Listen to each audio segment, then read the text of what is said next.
They always say the most dangerous part of a late-night drive is falling asleep at the wheel. But what if the thing waiting for you on the road is wide awake? This is not a story about a deer in the headlights.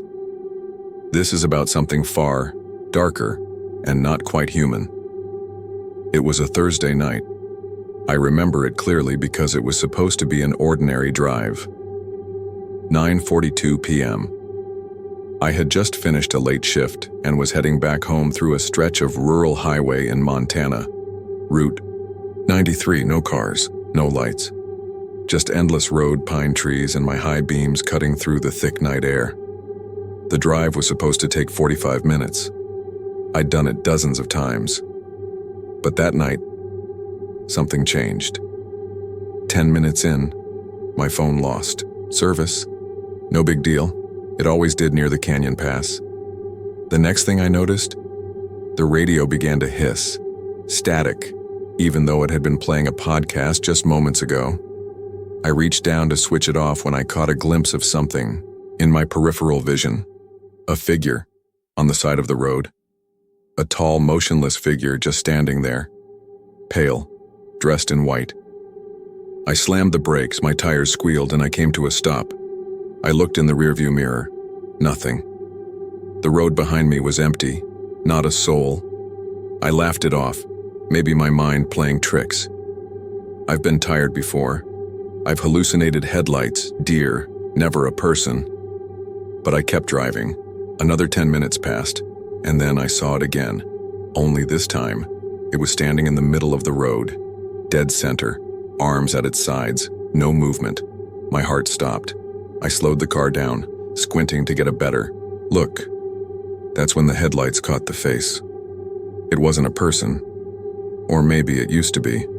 The skin looked cracked, like dry plaster. The eyes were hollow. No pupils, just dark sockets. The mouth hung slightly open. No emotion, no expression. I honked. It didn't move. I wasn't about to get out of the car, so I veered around it, narrowly missing the shoulder, and kept going. I checked my mirror again, and that's when the figure did something impossible. It turned and followed. No movement of the legs, no running, just shifted, like it had just changed location, one frame to the next. Suddenly it was in the distance behind me, then closer, then gone. The radio hissed again, and through the static, a voice, barely a whisper. You shouldn't have seen me. I nearly swerved into the ditch. My hands were shaking, my body cold. I turned the heat on full blast, even though it wasn't cold outside. I needed this drive to be over. And that's when the GPS, though I had no signal, spoke. In 6666 feet, turn left.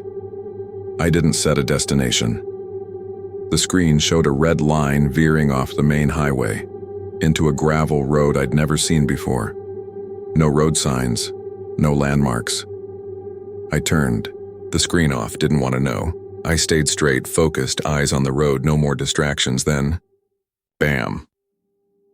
A loud thud hit the roof of the car, like something had dropped onto it from above.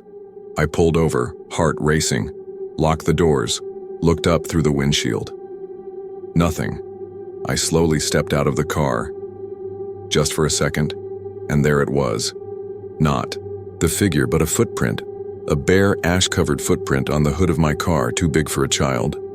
Too long to be a man's. I got back in, slammed the door, drove like hell. The rest of the road was silent, empty, still, but my gut never settled. I got home around 11:30 p.m., checked every mirror in my house, every window. I didn't sleep that night, and then the kicker. Next morning, I went out to inspect the hood. Not a scratch, no footprint, except for one thing, a handprint on the back window. From inside the car, I've never driven that stretch again. But sometimes I dream about that voice in the radio, and the way it whispered those words. You shouldn't have seen me. There are things on the road that don't show up in headlights, but they see you. And once they do, you don't just remember them, they remember you.